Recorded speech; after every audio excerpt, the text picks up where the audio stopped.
The classroom at Rosebridge Academy fell silent as the results were handed back.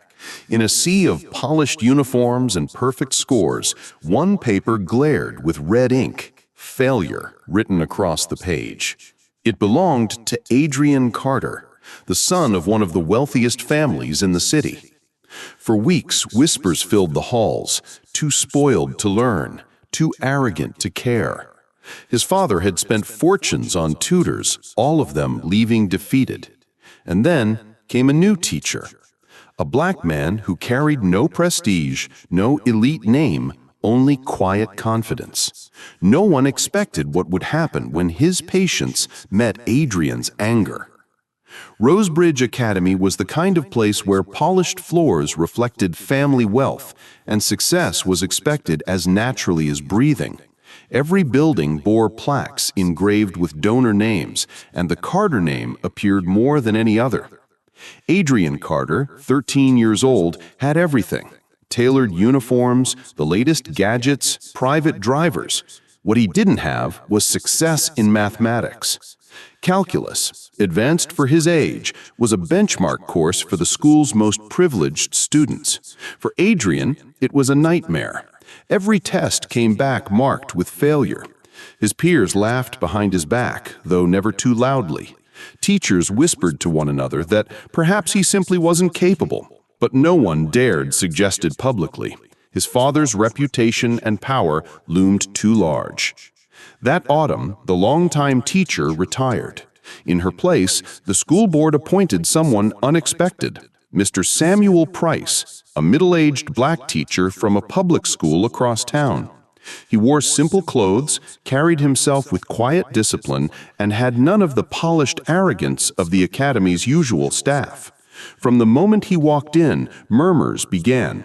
Some parents questioned his appointment. Some students mocked behind raised hands.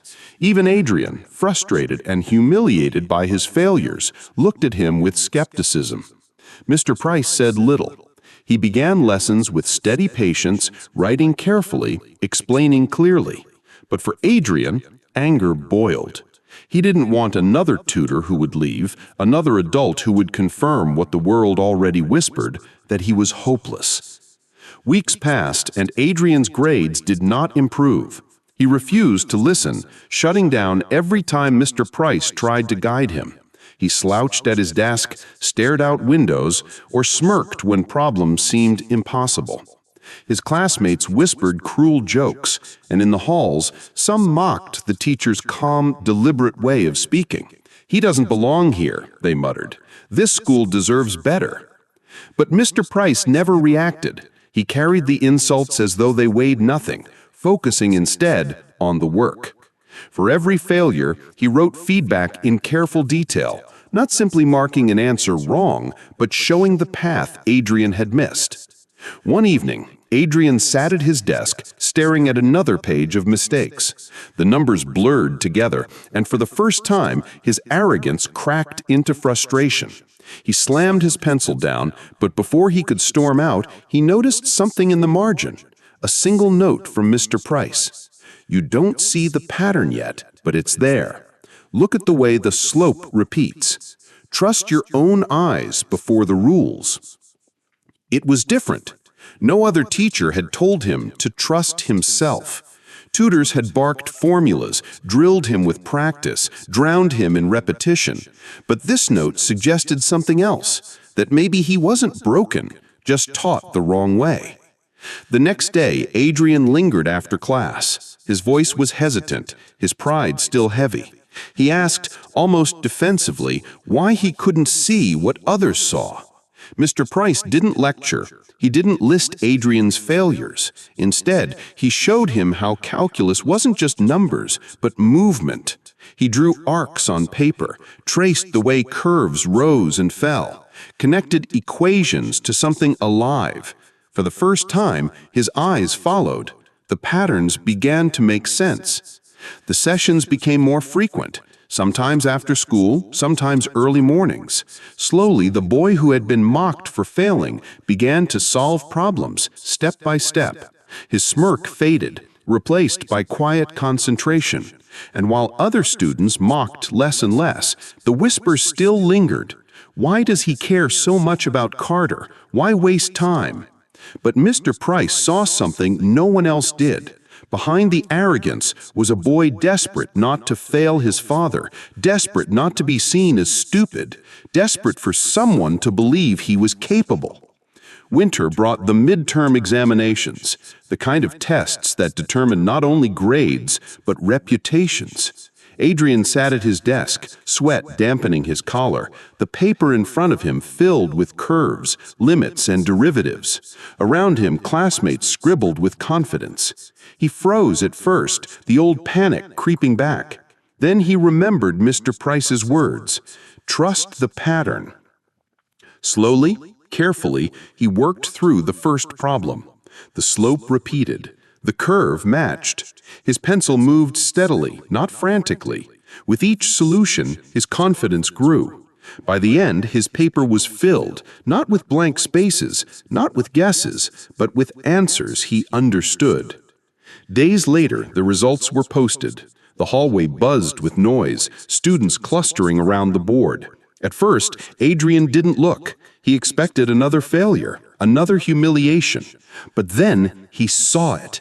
Next to his name, 86.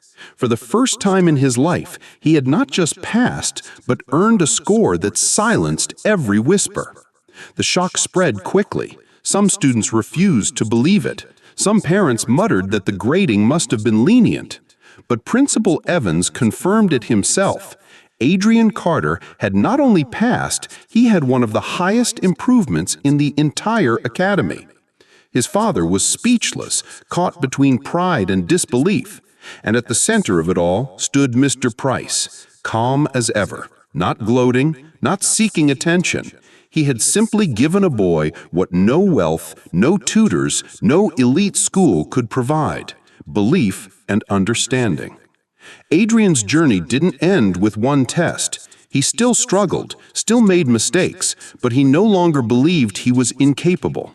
He had learned how to see patterns, how to trust himself, how to think differently. Other students noticed too.